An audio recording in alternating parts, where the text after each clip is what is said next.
Good morning.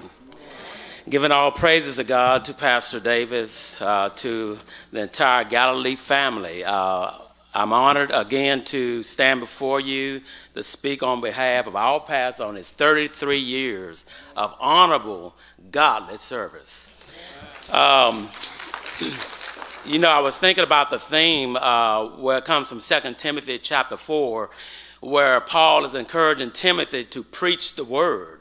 Timothy had a lot of things going on, and so Paul there was trying to encourage him to stay on post and stand firm and just preach the word and to be instant in season and out of season, when they like it and when they don't like it. Because a whole lot of people will, we see this today, that's heaping to themselves teachers, people that's going to tell them what they want to hear. Can't say that about our pastor. He preaches when you want to hear it and when you don't want to hear it, in season and out of season. And that's the kind of leaders we need on today. I will preface this in my comments by saying, Pastor Davis, I know all that's going on. I do believe that greater is coming. The year 2020 has been like no other I've ever experienced before in my life, and I'm 53 years old. The George Floyd incident, protests, riots all over the place, COVID-19 deaths, businesses closing down, and many went out of business completely. And even the church, for the first time that I could ever remember, could not have services. But the brother just said, though, God is still God. And I do believe that, and that's why I believe that greater is coming up under Pastor Edwin A. Davis. I've heard many people say that this is a new normal that we're experiencing. I've heard people say that church will never be the same. But I believe that greater is coming for Galilee up under Pastor Davis. There's very few pastors and preachers that we don't hear anything negative about, that we don't hear any scandals going on. But I've been here for 26 years. I've never heard that up under Pastor Davis. Over the past 33 years, great things have happened up under the pastoralship of the Reverend Dr. Edwin A. Davis. But I do believe that the best is yet to come. In order to appreciate what we have, though, we have to take a look back to see where we came from. There's an old saying that you don't know what you have until it's all gone. I've been a member here at Galilee now for 26 years. And after my previous pastor passed, I began to visit other churches in the area in hopes of finding a new church home. Well, I'm not one of those people that's going to sit home. I went to Mount Arid, but my mama said, visit Galilee. They have a good preacher. Next, I visited Bella Vista, and my mama said again, visit Galilee. I was still being hard-headed. I went to Lily Grove, way across town when I lived right down the street, passing up many good churches. And my aunt said, visit Galilee. Their pastor walk on pews.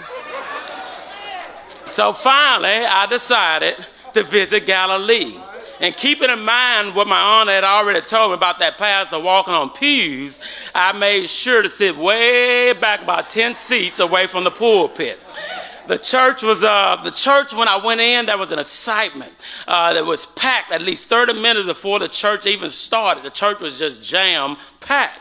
The room was filled with energy. Services were about to begin, and I noticed a tall, dark-skinned usher passing out small cards to certain people.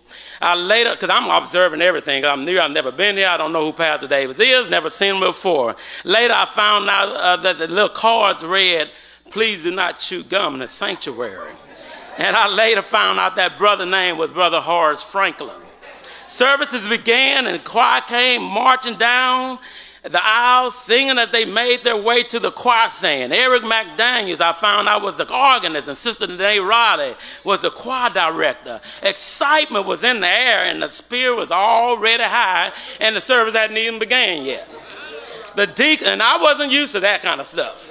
The deacons conducted devotion, and then shortly thereafter, Pastor Davis The Reverend Edwin Davis walked in swinging his arms and with a big old smile as he approached the pulpit. I had never seen the pastor again prior to my visit, but I assumed that anybody who was walking like that had to be the pastor.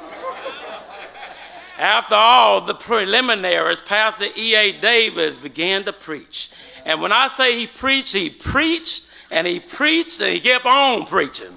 He had a lot of energy, and he still have a lot of energy after 33 long years. And suddenly I heard a deacon, as Pastor Davis was preaching, belt out, "You meddling now." And I found out later his name was Deacon Shepherd. And he would say that almost every Sunday when Pastor Davis came down his road. He'd say, "You meddling now." Suddenly I heard it, and all of a sudden I just said to myself, because I'm quiet, I'm observing, I wasn't used to that. I said, "These people are crazy around here." I say, Pastor kept on preaching though, and suddenly a little elderly lady jumped up. She had to at least be in her 80s or 90s. She was wearing all white with a little nurse's hat on. Later I found out her name was Sister Biggins. And she ran as the pastor was preaching, and she was shouting when nobody else was standing up. And again I said to myself, these people are not right.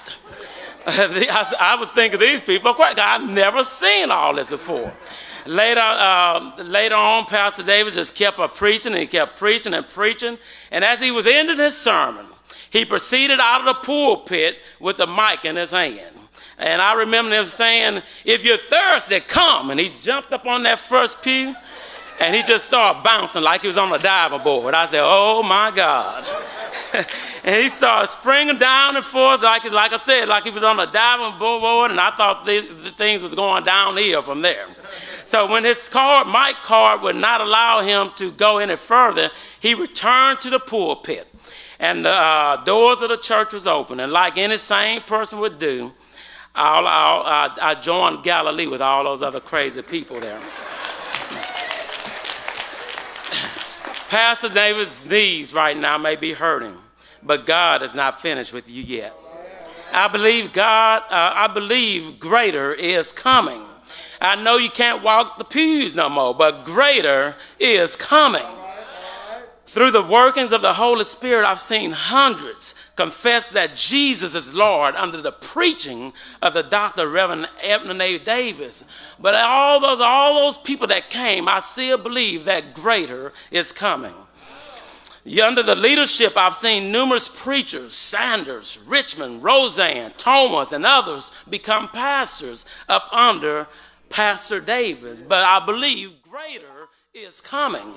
Under the direction of Pastor Davis, I've seen young men and young women receive thousands of dollars for college, who are now doctors, who are now nurses, who are now engineers and teachers and policemen, and every manner of profession. All this up under Reverend Davis, but greater, I do believe, is coming. Reverend Davis said, might be thinking, what do you mean by greater is coming? I'm getting ready to probably get on out of here. No, God is not finished with you yet. I told him not too long ago, if we have to bring his chair up there and move that pulpit and he preached from his chair, that'll be fine with me.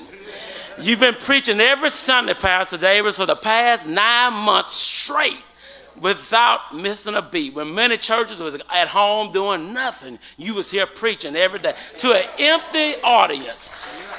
He was preaching like he had 1,000 people in there every Sunday. He just took his first break on last Sunday. But I do believe that the best is yet to come. You've been preaching for 33 long years, but God, again, is not finished with you yet. The best is yet to come. Galilee, our eyes have not seen, our ears have not heard, nor has it entered into our hearts what God has planned for Galilee. Pastor Davis, congratulations on your 33 years.